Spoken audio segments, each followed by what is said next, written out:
Finally, we're back after over a year hiatus. Me and Ciryl finally signed on the dotted line. This is the 4th time we've been matched up together. He turned down the fight early on before we were both in the rankings.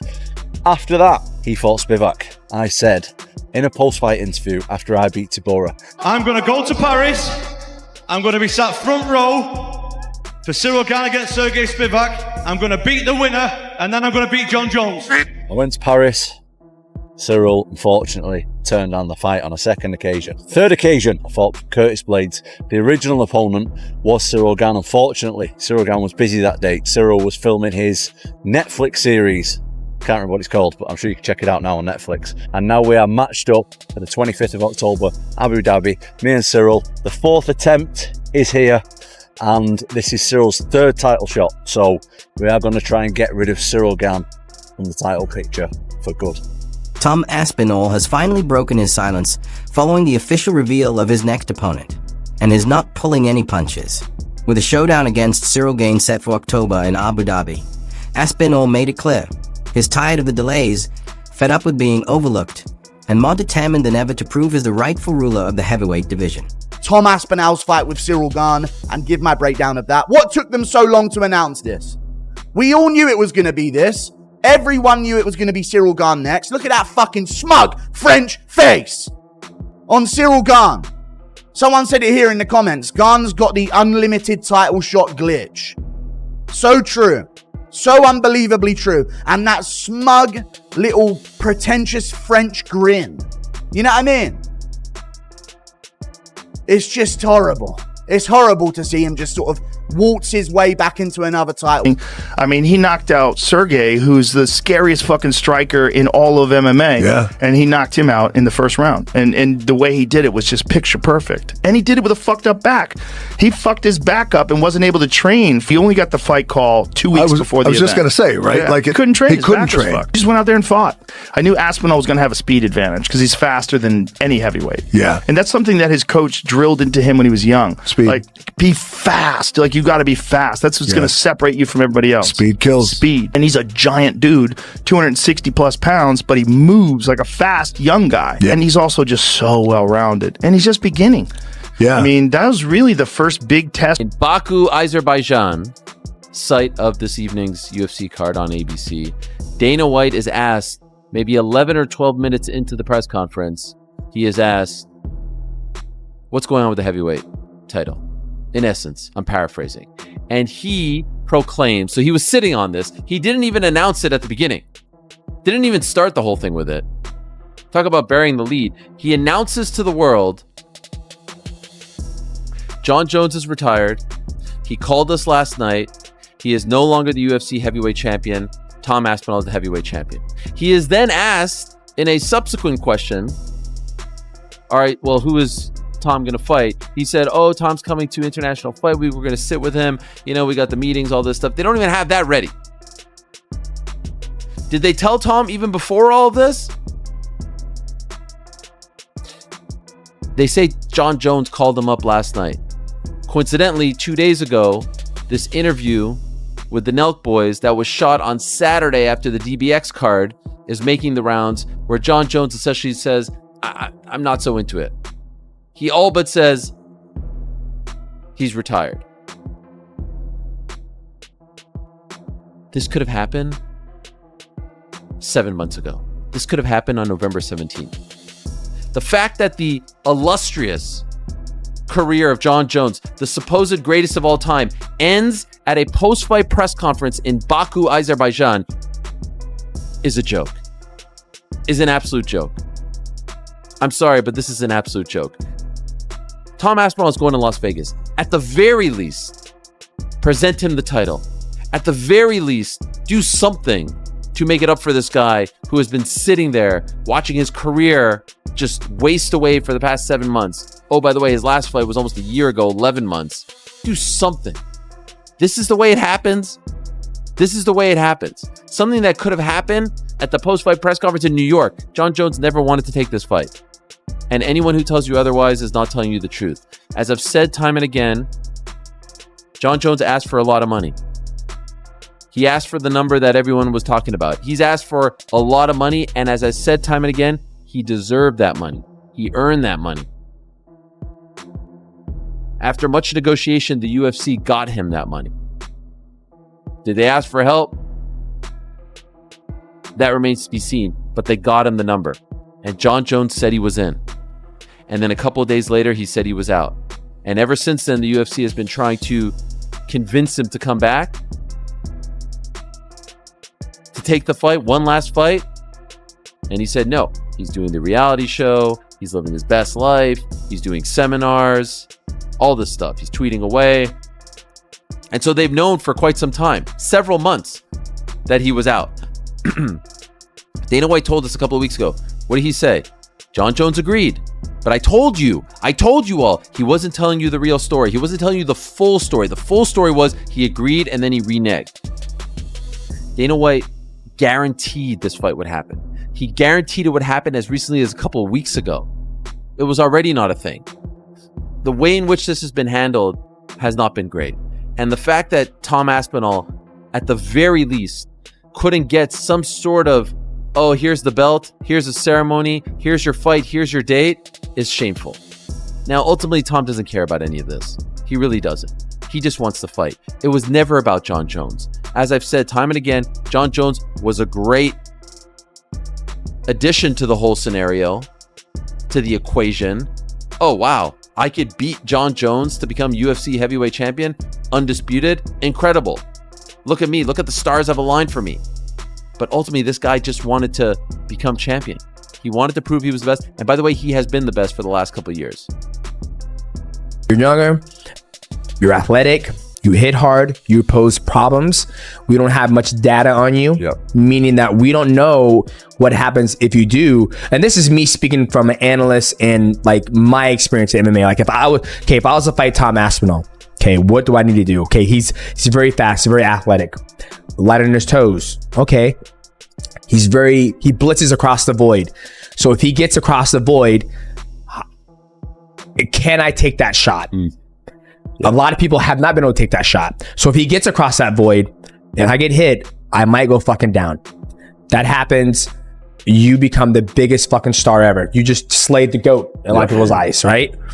Or if I go out there, Jones' eyes, if I go out there and I beat him, it was just as his words said, he's here today, gone tomorrow, right? So that's my opinion, like from his standpoint, or maybe he wants $40 million.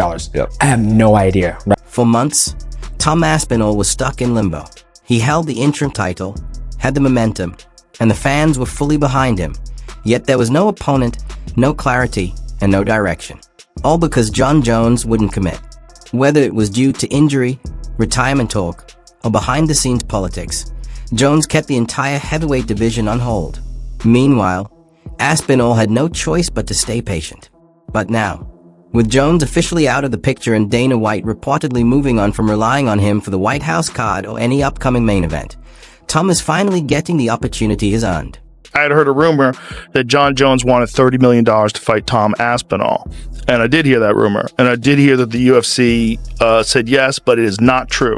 So Dana contacted me and said that rumor's bullshit. So I felt obligated to tell everybody that was a fake rumor. What do you think the amount is that Jon Jones would fight him for, or do you think it's an amount? Well, apparently Jon is thinking about retiring. Yeah. And he should. I mean, he's going to have to someday. He should. I'm not saying he should retire. I'm saying he should think about it. Give the man all the time he wants. He can fight whenever he wants to fight. That's Jon Jones. He's the GOAT. So leave him alone. If he decides one day to come back, and he comes back and he wants to fight Tom Aspinall for the heavyweight title, the question is, like, how long are you allowed to hold on to the title before they start having that conversation? Now, he just knocked out Stipe Miocic, so give the man months. Give the man 5 or 6 months. Just leave him the fuck alone. But at a certain point in time, you have to decide who the heavyweight champion is. And if Tom is the interim heavyweight champion and Jon decides he doesn't want to fight anymore, he could do that. And he could do that also and then come back in a year and fight for the title. He could do that. He could do whatever he wants. Do you think the Aspinall-Jones fight happens? It's got to happen. I was sitting next to Tom the other week at the UFC in London and talking to him about it. How do you think that plays out if they fight? I'll be honest, Tom's a friend. I love Tom. He's one of the coolest dudes in the whole of MMA. even though Jones is getting old, I just can't pick against John Jones. The one thing I do think John Jones has got the best in the world and the best ever is his fight IQ. He has a perfect game plan to beat that person. As much as I love Tom and I want Tom to win, I couldn't pick against John Jones. It's just something I couldn't do. Did John Jones in some way ruin a legacy that could have been the greatest in combat sports of all time? And here's my answer to that. The only He's reason, one of the best of all time. Here's my answer to that. The only reason it's in danger of being tarnished is because he didn't take this fight. Because we haven't been thinking about the past transgressions. We would think about this fight. And the fact that he's not fighting this guy, and it's believed, like the great DC himself is saying, yo, he's walking away because he does not want to fight this guy. That's bad. Dana White came to me and told me, look, Aspinall wants that guy. I hadn't even heard of Aspinall. I watched him a couple of times. If he's really retired as a fight fan, I'm sad. I'm glad I saw him fight at MSG. Because I think he's the greatest. I think John Jones is the greatest. Incredible watch. So if there's any chance he changes his mind, we'd all love to see him. As you say, Molly, he's the greatest, but what are we talking about? Possibly, people are saying possibly is because he's ducking somebody. That's not good. That's not good. Can you tell us the timeline of John accepted the fight, went to Thailand, came back, didn't want the fight? What happened? Yeah, I wouldn't say that Thailand was the end of it. You know, we were talking about it before that. But yeah, the fight was done. We had the fight done a long time ago. So why he decided not to fight, you guys will have to ask him that. Is it accurate? There's a lot of reports about figures he was offered. Is it fair to say he was offered a lot of money to take this fight? Yeah. Listen, he was offered what he deserves for that fight. Yeah. I'll just come out and ask you. Do you think he's ducking Tom Aspinall? No. John Jones, I said it a million times and I'll say it again. He's never ducked anybody other than that one goofy time with the Chael Sonnen thing. He's never ducked anybody. And, I think the reality is whatever changed his mind with this fight, I don't know. You'd have to ask him that. But, he's 38 years old and I don't know. Do you think if it was someone like Alex Pereira, he would fight then? And it's maybe Tom that he specifically doesn't fancy the matchup, doesn't fancy the age difference? I don't know. I don't know the answer to these questions. Only he does. We had the fight done. Listen, our job is to make the biggest fights we can make and the fights that the fans want to see. And that's what we try to do. But the minute somebody starts talking about retirement, my philosophy on that, you should do it. Yeah. Did you know about the stuff that came out of Albuquerque last night? I saw it today. When I saw it today, I said, everybody's going to think this is why he retired. Maybe that is why he retired. Who the hell knows, man? But, I don't know. These are all questions you got to ask him. Yeah. We had the fight done. You saw me talking about it very confidently that this fight was going to happen. And then he changed his mind. Yeah. Two more quick ones for me. So for Tom Aspinall now, he's the heavyweight champion of the world. Does that defense he did against Curtis Blades count to his official defenses? Because then he would only have two more to equal Stipe, or does he have to start fresh now? You guys are throwing shit at me that I don't know about. I have no idea, but I don't know. Okay. It seems like the most obvious choice would be Ciryl Gane for Tom, but is there a chance here maybe that to start the new without John Jones era, we should maybe do a big super fight and maybe convince Alex Pereira to move up and do an Aspinall fight, something like that? Or what are you thinking about the Tom fight? Well, once I get through today, tomorrow starts International Fight Week. I'll be back in Vegas tonight, and Tom will be there all next week. So we'll sit down with him, see what he's thinking, what he wants to do. He's been great through this whole thing, and literally said, "I'll fight whoever you guys tell me to fight. I'm ready to go." So, looking forward to the Tom Aspinall era. This is more than just a fight for Tom Aspinall. It's a shot at defending gold, carving out a legacy, and stepping out from under anyone else's shadow. With Ciryl Gane now confirmed as his next opponent, the smooth, technical striker who's long been a fixture at the top, Aspinall is heading into this bout with laser focus. Is not just aiming for victory, is aiming to make a statement. His reaction to the matchup? Calm, confident, and quietly intense. He understands the stakes. Gane is no pushover, a former title challenger who's shed the octagon with both Francis Ngannou and John Jones. But Tom also knows this isn't the same heavyweight scene Gane once navigated. That era is over. This is the Aspinall era now, faster, stronger, sharper, and the consensus is clear. Gane has never been tested by someone quite like this.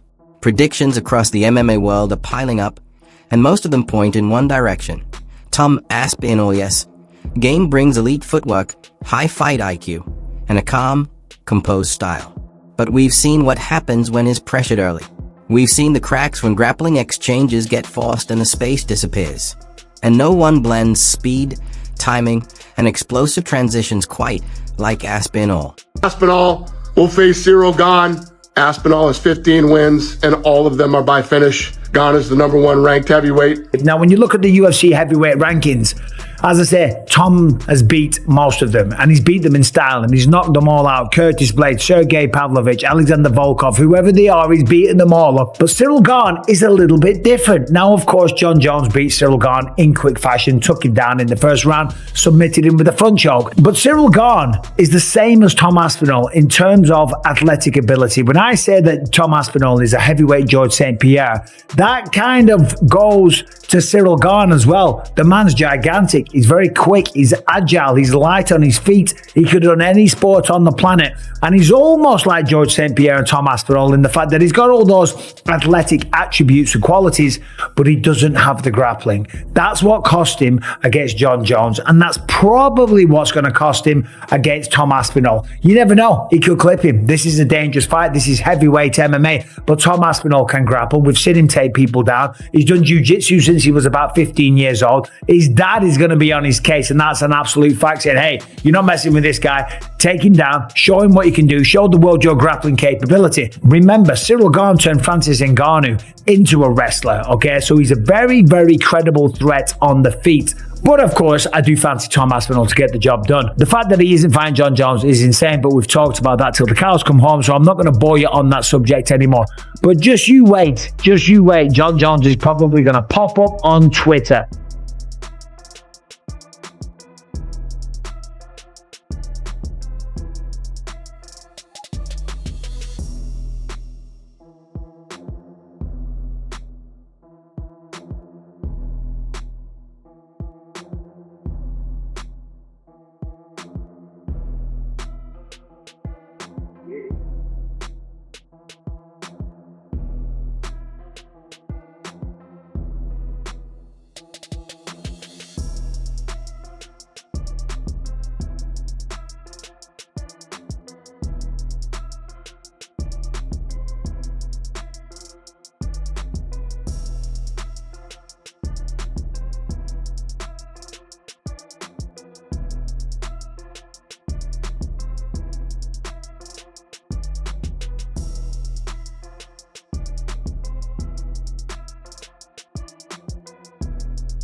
Joe Rogan has praised Tom Aspinall's fight IQ before, calling it next level, and it's easy to see why. Aspinall doesn't just step into the octagon to throw hands. He shows up with a game plan, adapts on the fly, and shuts opponents down before they even get a chance to recover. The MMA world is buzzing. Some fans are calling this the real heavyweight title fight, the one the division's desperately needed for over a year. Others see it as a stepping stone before Aspinall goes on to unify the belts, maybe against a returning John Jones, or someone like Jailton Almeida or Curtis Blades. But regardless of what's next, this is Tom's moment. The wait is over, and the path is finally clear. And if his mindset reflects what we've seen in his recent training footage, interviews, and social media, then Ciryl Gane may be walking straight into a storm in Abu Dhabi. Because Tom Aspinall isn't just defending an interim title. He's coming to claim the entire division as his own.